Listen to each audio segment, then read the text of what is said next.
Bienvenidas, bienvenidos.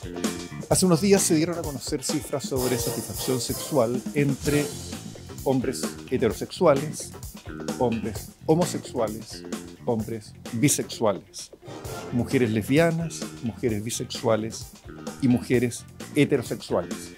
Y lo pongo en ese orden porque ese era el orden de mayor a menor satisfacción, donde los tres primeros correspondían a hombres y los tres últimos a mujeres. Por eso hemos invitado a Patricia Mieres, experta en salud sexual y reproductiva y fundadora y directora de la escuela La Tribu. Bienvenida, Patricia. Hola, Ezio, ¿cómo estás? Muy bien. A ver, explícanos un poco estas cifras, porque tengo entendido que son un poco más complejas, ¿no? En términos Sí, de que se vinculan distintas variables. sí, efectivamente, cuando hablamos de salud sexual y reproductiva de las mujeres y sexualidad, lo que incluye lo que tú estás mencionando, ¿cierto? El orgasmo, el derecho, la vivencia sobre el placer, hablamos de distintos ejes que confluyen. Hablamos de autonomía sobre el propio cuerpo y la capacidad que tienen las mujeres para tomar decisiones sobre su vida sexual. Y también hablamos sobre la vivencia en sí misma, que era lo que tú recién estabas comentando, ¿cierto? Donde tenemos que del grupo humano, ¿cierto? De los diversos grupos humanos, quienes tienen los menores niveles de orgasmo son efectivamente las mujeres heterosexuales. Ahora, uno si ve esta escala, uno diría que para las mujeres los hombres son un desastre.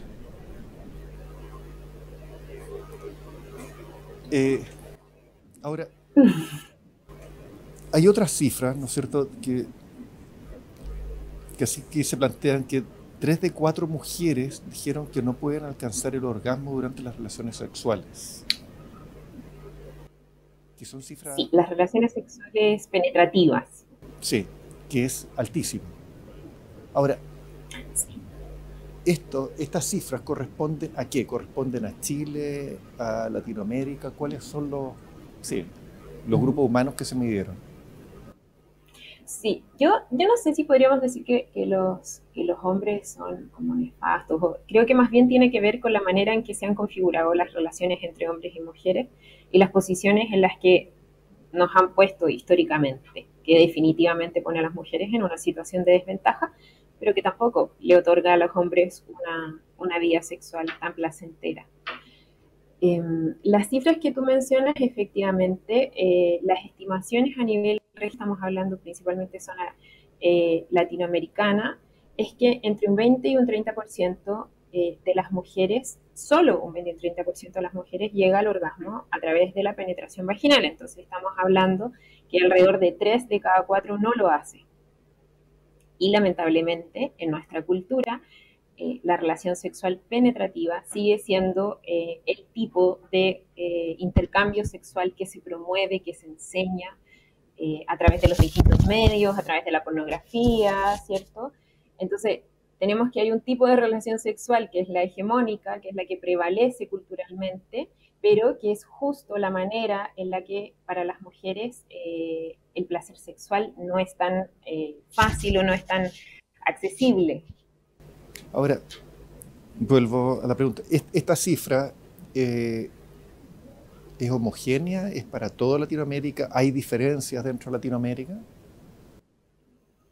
Más bien las diferencias se dan por variables, yo te diría, de población en contextos más vulnerables, población que está en situación como de discriminación, ¿cierto? Múltiple, como por ejemplo mujeres en situación de migrancia, mujeres en situación de pobreza, mujeres en edad avanzada. Es ahí donde muy probablemente lo que tenemos, ¿cierto?, son peores cifras de placer, primero de autonomía corporal y por ende de acceso al placer.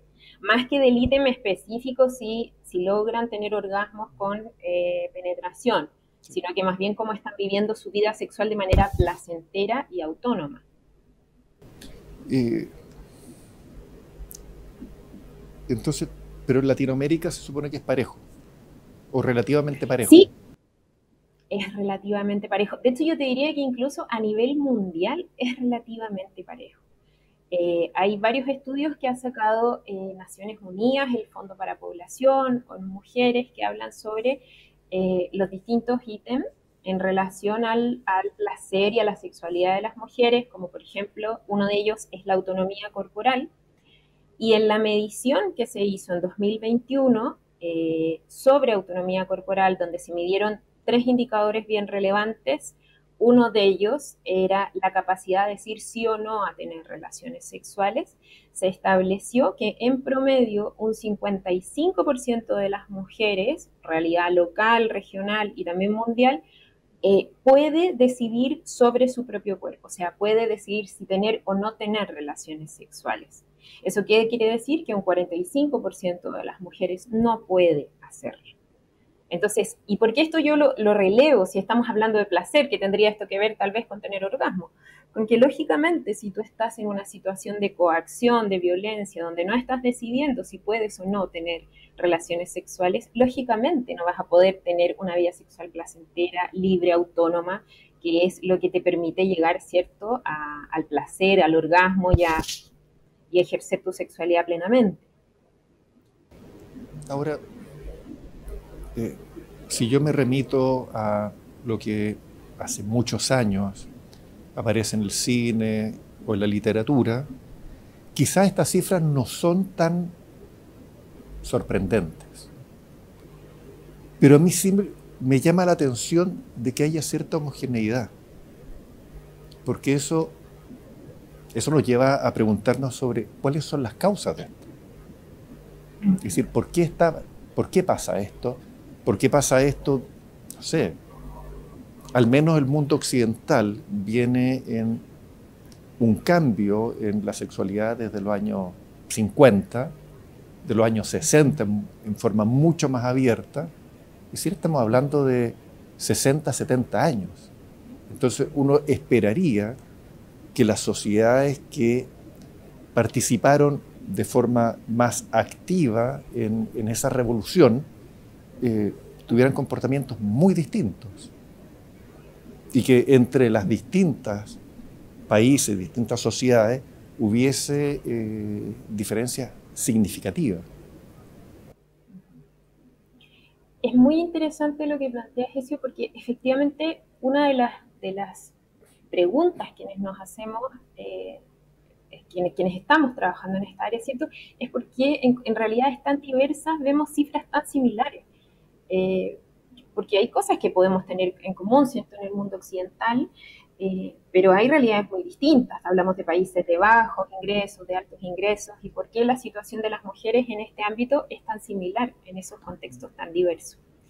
Y tiene que ver con lo estructural de esta situación. Y porque cuando hablamos de plenitud, bienestar, de salud sexual, ¿cierto? Finalmente hablamos de todas las condiciones psicosociales que permiten o no el disfrute de una vida sexual placentera.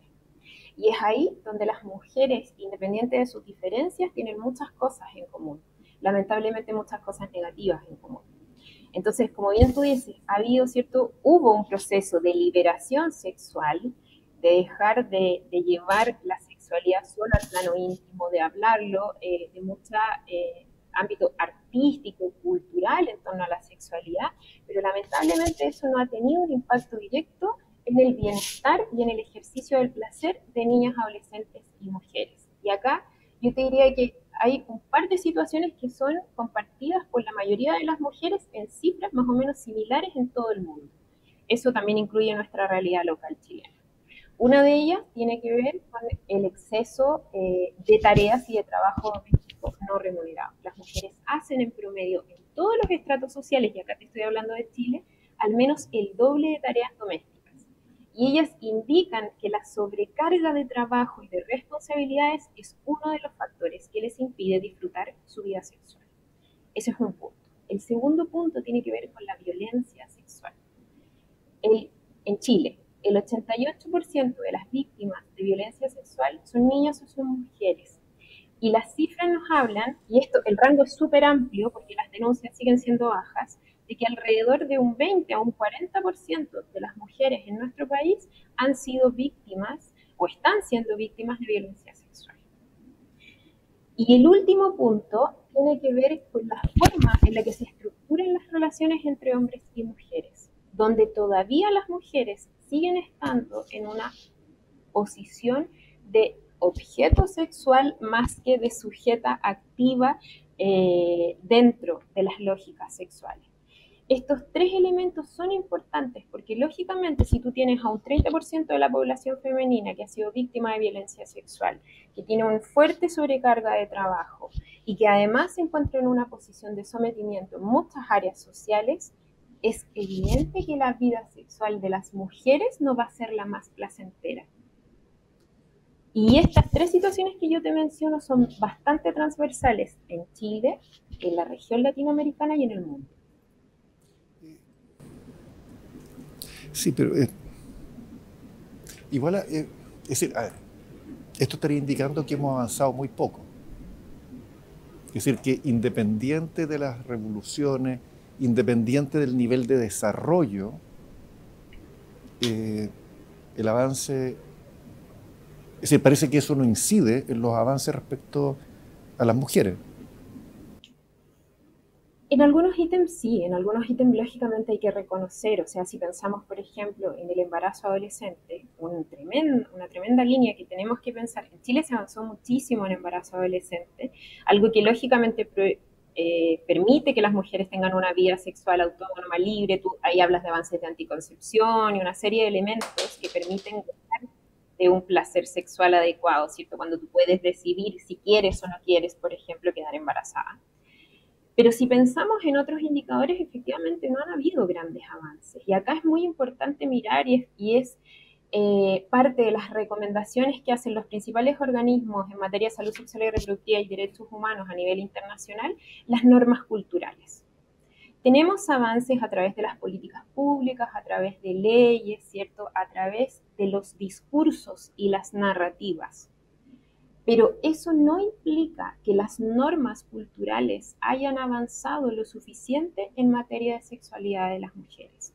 Las normas culturales en este sentido siguen siendo discriminatorias, siguen cosificando a las mujeres, siguen poniéndonos en una posición de una sujeta que tiene menos deseo, siguen existiendo ideas erróneas sobre el orgasmo de las mujeres que es más difícil de alcanzar por temas biológicos. Si tú lo ves, esto cómo permea otras esferas de la vida, vemos, y esto lo vemos continuamente en la escuela, porque nosotras trabajamos con profesionales que trabajan con niñas, adolescentes y mujeres, como los profesionales sanitarios, por ejemplo, no tienen la formación adecuada en anatomía femenina, no tienen, por ejemplo, los conocimientos actualizados y precisos sobre el órgano sexual del placer de las mujeres, que es el clítoris. No está todavía, no hay un cambio de mirada en la formación. Entonces, en la medida que tú no acompañes estos avances en las narrativas y en las políticas con intervenciones que vayan orientadas a las normas culturales sociales,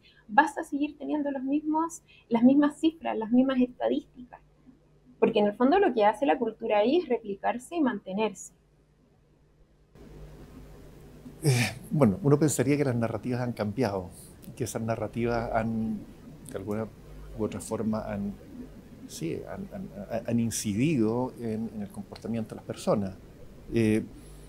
Patricia, vamos a ir a una pausa y después quiero que profundicemos sobre las causas de esto, es decir, sobre temas culturales, educacionales, medioambientales.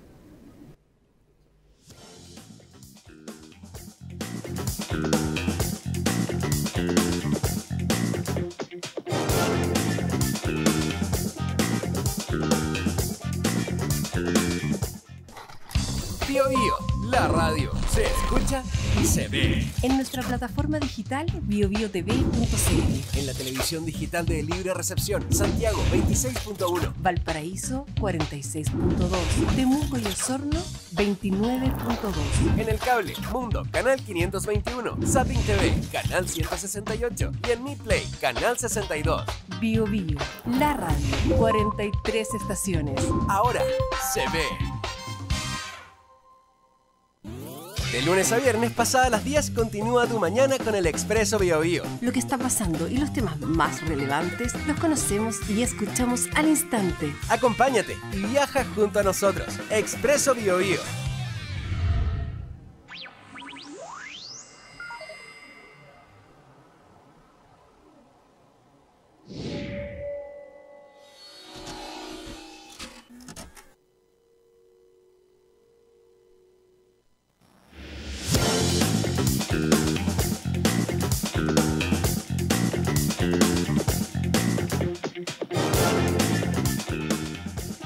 Estamos conversando con Patricia Mieres, experta en salud sexual y reproductiva y fundadora y directora de la escuela La Tribu.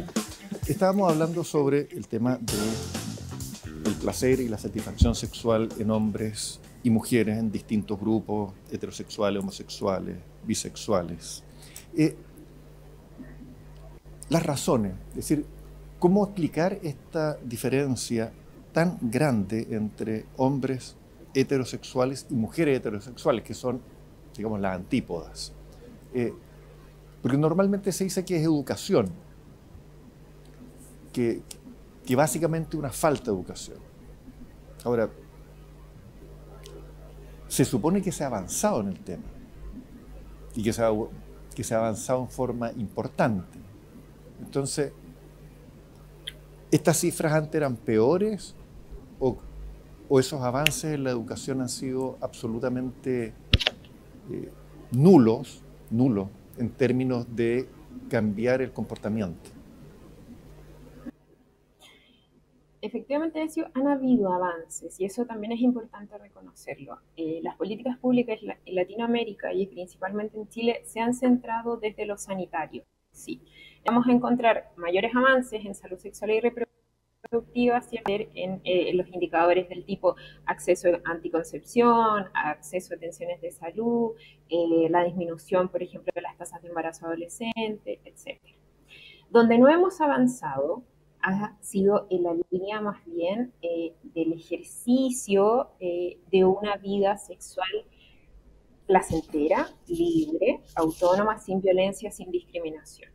Y ahí hay que mirar de manera crítica, ¿cierto?, el tema educativo, porque de repente decimos no hay educación, o sea, y eso es porque creemos que la educación siempre tiene un componente positivo.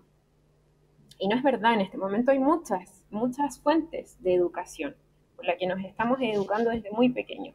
La edad promedio de acceso, por ejemplo, a pornografía en la región es alrededor de los 8 años, ¿ya? Desde ese momento, principalmente los niños varones están recibiendo un tipo de educación sexual, que no es la que nos gustaría, porque no nos está trayendo buenas cosas, en realidad no nos está, pero hay un aprendizaje ahí. No es que no haya ninguna educación, o sea, cuando escuchamos estos discursos como yo no quiero que a mi hijo lo eduquen en esto, bueno, a tu hijo lo están educando en esto, y el problema es que no estamos pudiendo dialogar con ellos.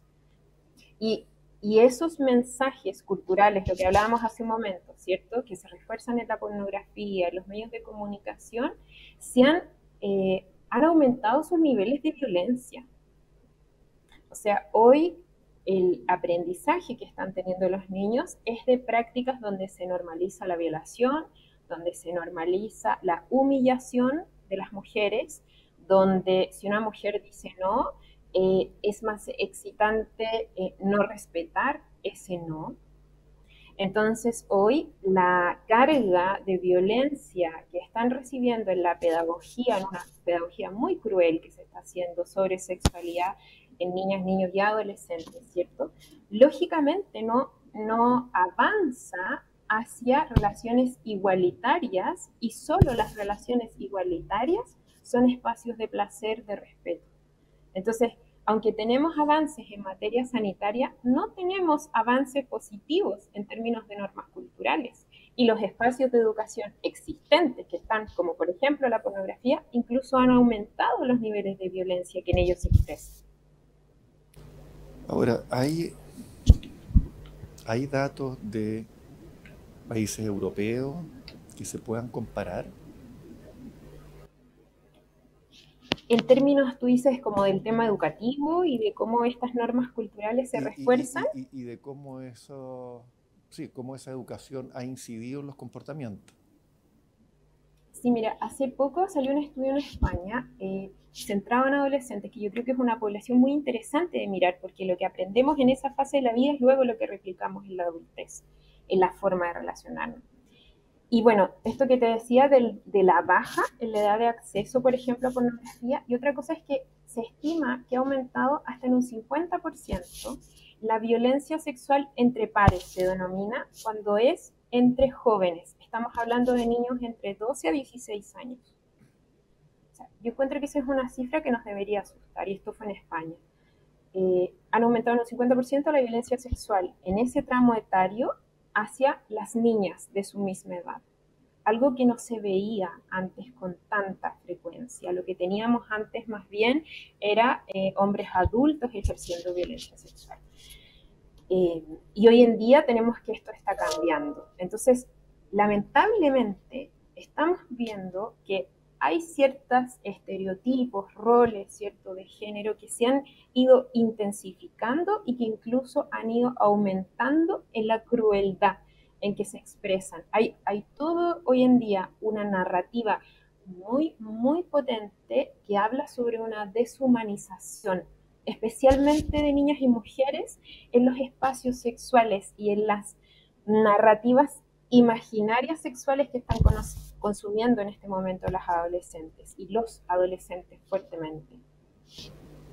A ver, si he entendido bien, hoy en día digamos, Internet, todo lo que es redes sociales finalmente, han permitido un gran acceso a pornografía a personas desde muy corta edad, y por lo tanto hay una incidencia en términos educativos de la pornografía que está siendo mucho mayor que antes, y que por lo tanto eso está incidiendo de forma tan fuerte que en países como España no logran contrarrestar eso, y en países como Chile, donde prácticamente no hay educación sexual, es brutal. ¿Sí? ¿Es algo así? Exactamente. Exactamente, tú lo estás explicando muy bien. Y esto es importante entender que además se refuerza en otro espacio educativo, se refuerza en los medios de comunicación. Por ejemplo, una mujer que ha sido víctima de violencia sexual y el cuestionamiento periodístico es ¿por qué esta mujer, qué estaba haciendo a esta hora afuera? ¿Qué andaba haciendo? ¿Qué le pasó esto? Tú refuerzas la idea de que esa violencia es normal y es correcta. Entonces, finalmente, lo que estamos construyendo es una cultura de la sexualidad que es violenta, que es tendiente a la humillación, que es tendiente a la deshumanización. Una de las búsquedas más frecuentes en redes sociales de las niñas y adolescentes es cómo fingir un orgasmo. Imagínate. O sea, y es porque de alguna manera estamos creando todo este discurso, ¿cierto? Que habla de liberación, de ver, pero los insumos que le estamos dando a los jóvenes y a los niños principalmente no tienen nada que ver con el ejercicio del placer, sino que estamos hablando de una performance, y una performance que se ha vuelto más violenta y más inhumana. Sí, yo hace unos años, 3 años atrás, tuve cercano un caso de un abusador, una chica que no fue violada, pero sí hubo otras que sí lo fueron. Y lo que llamaba la atención era que a muchas de esas chicas, muchas de esas chicas fueron cuestionadas por sus propias familias. Y quienes las acompañaron fueron tías o fueron vecinas. Ni siquiera fueron sus padres. O sea, el cuestionamiento vino muy desde cerca, y por lo tanto me imagino lo traumático de haber sido para esas chicas el haber sido víctimas.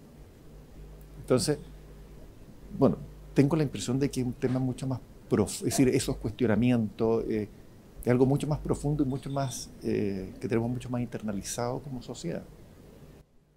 Exacto, y por eso es que a pesar de que vemos avances en otros niveles y sentimos que estamos en un momento muy progresista en cuanto a sexualidad, lo que está pasando con niñas y mujeres particularmente nos revela esa realidad que tú bien describes, ¿cierto? Está tan internalizado, es tan profundo, es tan parte de lo que somos o de lo que creemos ser en realidad, que se mantiene inalterable, incluso con los niveles de información. Entonces, por eso es muy importante, y para nosotros en la escuela ponemos el foco en dos líneas. Primero, la formación de los profesionales que trabajan con niños, adolescentes y mujeres.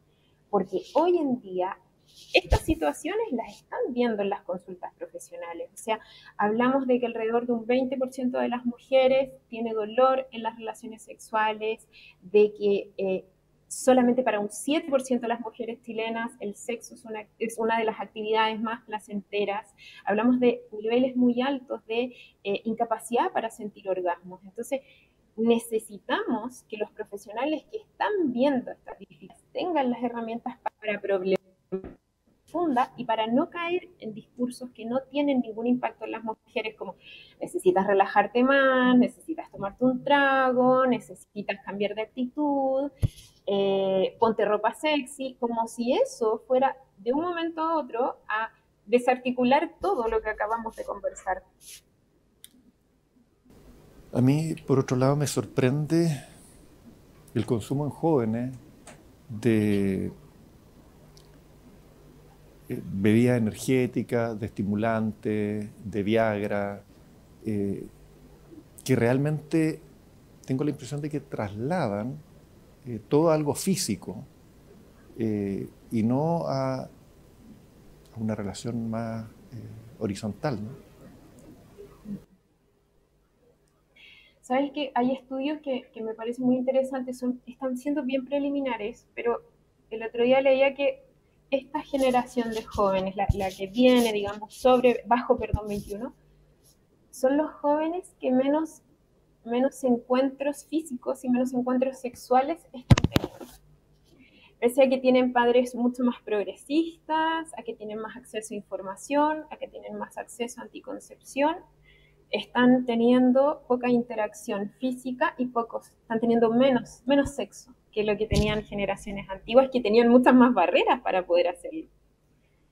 Y aquí yo creo que la pregunta que nos deberíamos hacer es a nosotros, es a los adultos. ¿Qué les estamos ofreciendo a los jóvenes?